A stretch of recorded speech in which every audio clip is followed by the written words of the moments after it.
But Terry, what's with you today? Every time I turn around, I bump into you. Oh, I'm working a double shift today, Alex. Double shift? Why? Couldn't you get somebody to cover for you? No, I volunteered.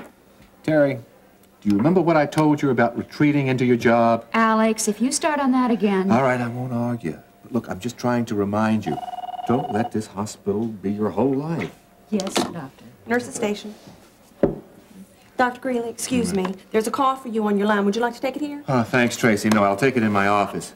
Terry, I'll see you. And remember what I said? I'll remember.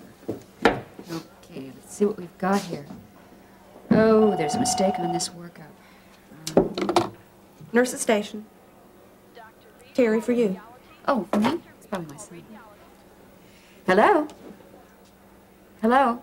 I'm sorry. I'm sorry.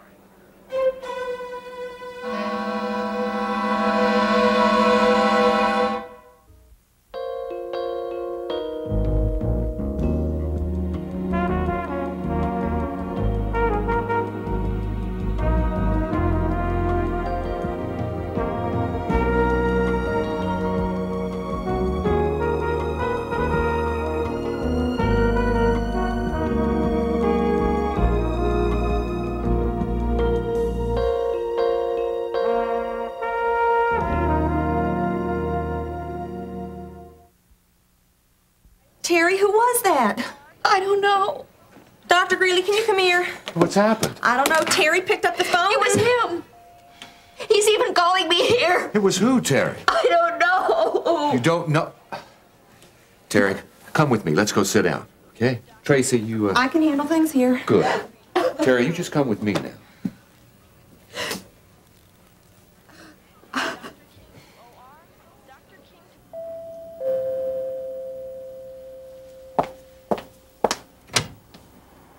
Hello. Hi, Mrs. Cummings. May I come in? Of course, come in. Oh, it's great to see you.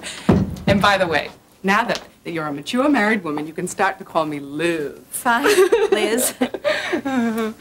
By the way, how's your mom? I haven't seen her in a few days. Well, that's sort of why I came over here. I stopped by at the house to check up on Mom, but she wasn't there. Oh, you thought maybe she was visiting here? I was hoping that she was. Maybe she's at the hospital. Liz, I'm worried about my mother. I think she's burying herself in her work. Well, I'm glad you're over here. I've been worrying about the same thing. I don't know what to say to her. It's so obvious. Obvious to us. No. She knows it, too. Liz, she and I used to have the greatest talks. No secret was too deep. And now, when we need each other the most, she's retreating into her job, into herself. She'll come through this, you know. I want to help her now. I know how you feel. You just want to shake her and shout and say, open up and stop hiding. It won't work. Are you saying that we're helpless? No, we can pray. We're never helpless. Would you do me a favor?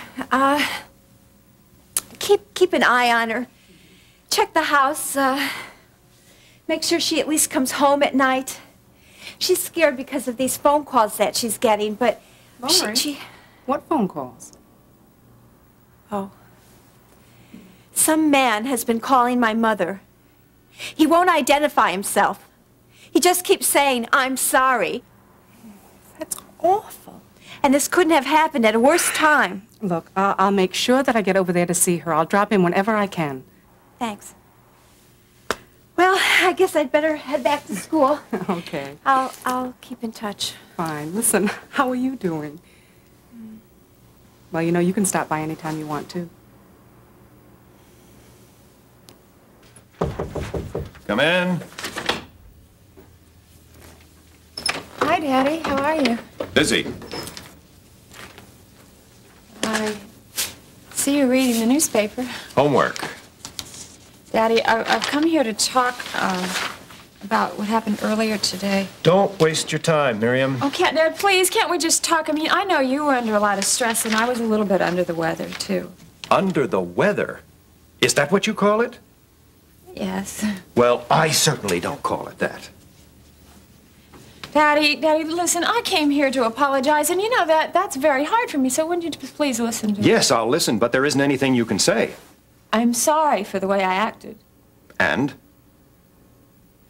And for what I said to Nancy. That's it? Okay, what more do you want? That's all. What? I want sincerity. Daddy, I am desperate. I know that, and that's why I don't believe a word you're saying. You know, I warned you. I gave you plenty of warning. Things got out of hand, and you knew it. You were spouting off to me once too often, and then going to Nancy. You knew it, but you didn't do anything about it. Daddy, but I'll change. I will. Change? You won't change, Miriam. You don't have it in you. Daddy, look, I have always stuck by you no matter what. What did you take before coming over here? Miriam, I didn't fire you as my daughter. I run a business here. And you couldn't even perform the simple skills. You refused to answer the phone, you refused to take messages, and your behavior also cost me one of my very valuable investors. You're a liability. Daddy, what can I do? Go home. Try and put the house in order. That's the least you can do. And please, start thinking about what you're doing to yourself. Stop depending on pills.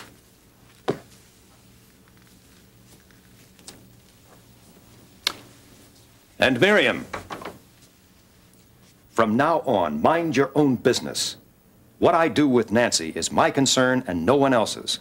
And I never want to hear again that you tried to interfere with my relationship with her.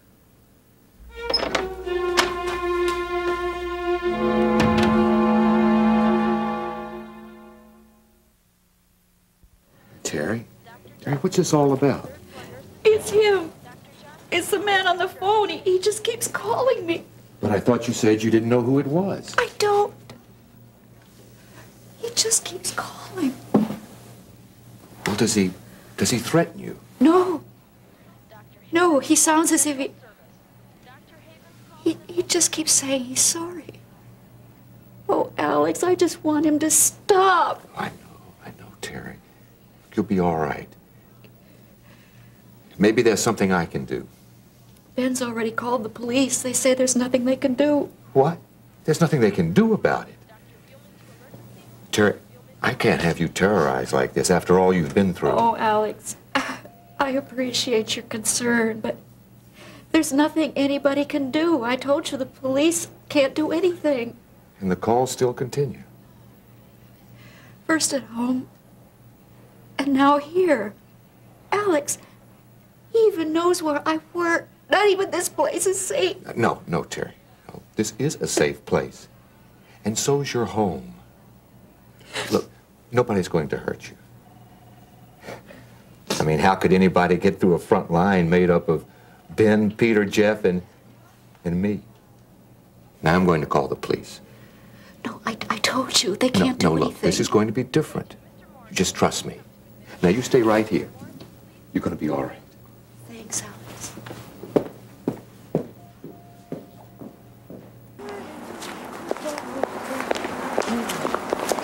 Hey, Beck, wait up. Oh, no, another groupie. No, I'm the charter member of the Becky Hewitt Fan Club. Oh, yeah? What's it cost to join up? Well, you gotta dodge a jealous husband for a month. I know, not too funny, right? Yeah, right. Well, how about a question? What? Still with the band? Yeah. Coming to rehearsal? Absolutely. And New York? I'll be there. Now, was it worth the initiation fee? Wait a minute, I'm serious. It's all my fault. I gave Russ the lowdown today. I told him that summer wind is very important to me, and I just can't be putting him above the time I'm spending with you in the band. You kidding? Well, it's like Francis told me when I was in the hospital. He said, Becky, sooner or later, something's going to have to go. And it did. It was Russ. You two getting a divorce? No. No, we're still together. It's just a matter of priorities. Well, I mean, who am I to question? The way you're sticking up for yourself, I think it's great. I think you're great. You know, Cohen's still interested. Yeah, I know. And that means that there's nothing stopping us. I know.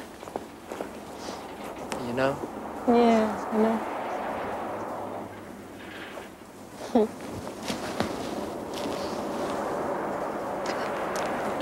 Thank you.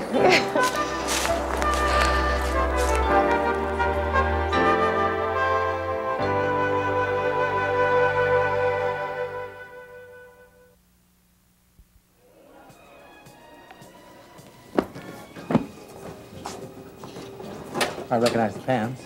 Well, look up and say hello. I'm too depressed sitting down. Hello. I thought you never got depressed. Just even. If I needed witticisms, I'd be home. Well, what is it you do want? Concentration, that's number one on my list. If I can't have that, I'll take sympathy. Mine's available. Well. Becky told me this morning that Phil, the bearded leaping gnome, and his motley crew of four-chord musicians are more important to her than me. She still loves you. Well, then it's a love without commitment, sincerity, or expression. Some love. Russ, she's been through a lot. Look, would you stop defending her? There's only two things that stood in the way of Becky and her precious career. Our baby and me. One she got rid of last week, and I bit the dust this morning. She's already rehearsing with Phil again. Phil or the band? With Phil. Russ, has Becky ever come out and said that she's in love with Phil? In a million ways. She has? Well, not outright, but I don't need that, don't you see? Phil's the perfect escape. He's excitement, he's the future. What am I? I'm problems. I'm a two-room flop house over a grocery store with an 8:38 a.m. commuter train that rattles the window every morning. She told me that I was all that she ever needed. Russ. That's not fair. I never told her that she was all that I needed. I was right up front with her, man. I told her that I needed money, I needed 8 years of schooling, I needed to take care of my mom. I laid everything on the line. Russ, I know what it's like to be deceived. Finding out isn't the hardest part. It's the suspicion that hurts the most. And I'm telling you, your suspicion is wrong here. Becky loves you. Look how long she waited for you, how much she gave up for you. Well, those days are gone. The only thing that Becky's giving up these days is me. Hey, Russ, that's not true. Don't stop loving her. Give her something, flowers, perfume. Show her that you won't let go. A singing career is all sparkle and dazzle, but there's nothing real in it. You're what's real. No, Lori, I'm not going to give Becky anything. I think it's Phil, though, that needs to be given something. Russ, what do you mean? Give Phil what? My fist in his mouth. Yeah, I'm coming. Nancy, I really need to talk with you. Out, Miriam. Please, would you? This is really important. Well, why don't you set up another dinner date for your father and I and show up instead? Okay, look, I'm sorry about that. Would you please just listen to me? You're sorry? What happened? Daddy and I had a little talk today, and we both agreed that it would really be best if I would just step down from my position as public relations coordinator. You mean you got canned? Your own father fired you? You could put it that way, I suppose.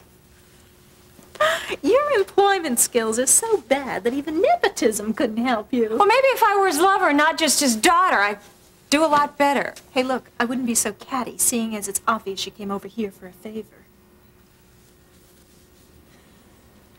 What do you want me to do? Play the social worker? Hammer out a reconciliation? Oh, wait a minute, Nancy. It's not as if you were a completely detached third party in this. Don't pin this on me. Oh, wait, I didn't say that. I just meant that, you know, you and Daddy and... Miriam, you hate the fact that your father pays more attention to me, don't you? And you're insanely jealous of my abilities as a businesswoman. And you despise the fact that I'm perhaps a little fresher, more desirable than you. You want me to help you? Well, first we can start by dropping this charade of, could you kindly lend a hand?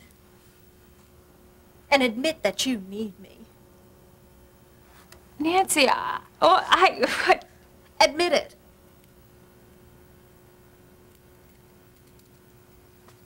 Okay, I need your help. I don't know, I'll think about it. Not so sure I could trust you now, you know?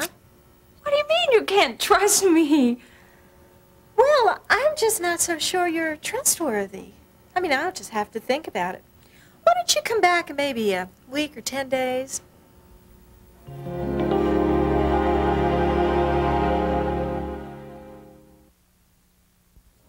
Russ, your fist won't prove a thing. I mean, haven't you learned by now that fighting only gets you in more trouble? Look, I've tried to keep my temper in line.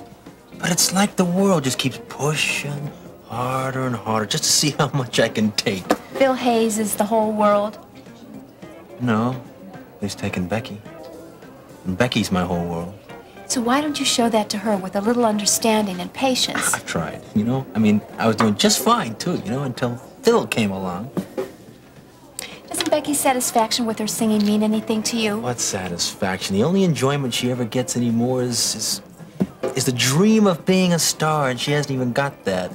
Even if you were right, Russ, you're not. But pretend Becky was leaning towards Phil and her singing. What would losing your temper do? It would only make her decision for her. Not the Becky I know. I've seen what it takes to change her mind.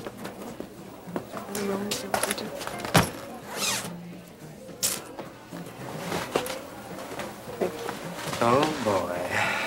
Oh, do you want to leave? You think that I'm just some hothead. Well, it's not that. Laura, you just don't know what I've been through. You've always told me that you never make the same mistake twice. Expressing my feelings to Phil in a way that he can't help but understand is definitely no mistake. He's gonna see me sooner or later anyway. Yeah, I know, but maybe we better make it later. Yeah, maybe you're right. You're not even trying to control yourself. I am trying harder and harder, but it gets harder and harder every single day. What do you keep looking at? Russ! Great. Russ! This is bark mood or is bite mood? Well, you've really done it now, haven't you, Phil? Congratulations, buddy. Look, Russ, Becky's decision was wrong. You wouldn't let up. Come on, don't no, do that. stay out of the way, Beck. I think we're just leaving. Oh, you know where you going, huh, Phil? You guys gonna go rehearse? Oh, is that it? I want to know exactly what it is that you guys do for 5 hours every night.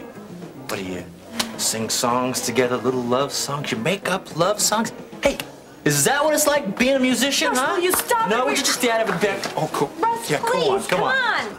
Look, Russ, I don't want to fight. Yeah? Well, I do. Russ! Phil!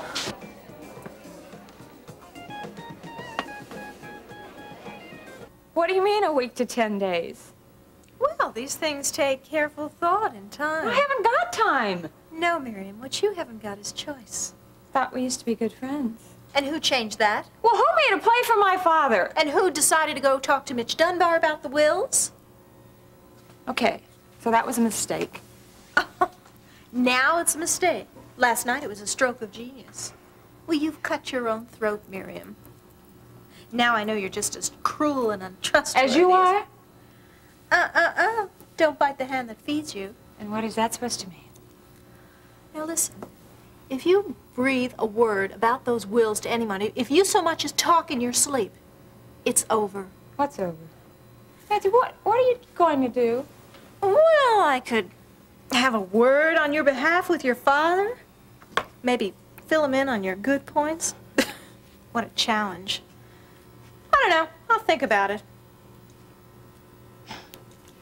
I don't know why you're doing this to me. Because I repay all my debts.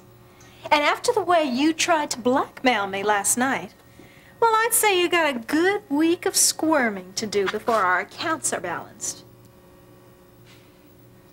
Now, Miriam, I hate to be so callously businesslike about it, but your time is up. I've got Charles coming over here soon, and I certainly wouldn't want you to be around. Daddy's coming over here? On urgent business, if you get my message. Nancy, you are just incredible. I need some water. Go home and get your own water, Miriam. What? You heard me. Well, then I'm gonna go. I am certainly not gonna stand around here and plead. Don't kid yourself, Miriam. You already have. I hope you realize, my friend, that I will go see Mitch Dunbar. And, matter of fact, I think right now I'll just go on over and see your sister. Excuse me, that's your half-sister, Terry. And I hope you know what you're in for if you do that. You see, my mother disowned me, and you know what I went through with that. So all you have to do is say a word to Terry or to Mitch Dunbar, and believe me, I'll make sure that Charles disowns you.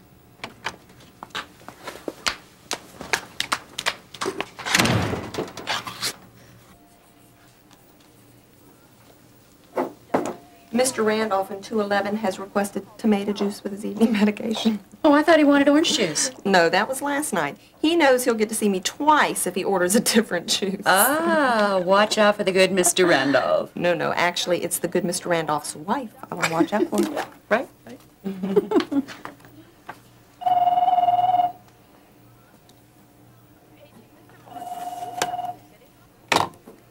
Nurse's station, Mrs. Davidson. I'm sorry.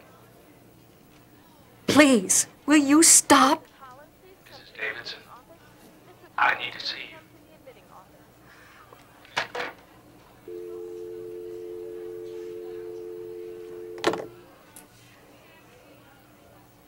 Please, Lord. Just let me be able to handle this.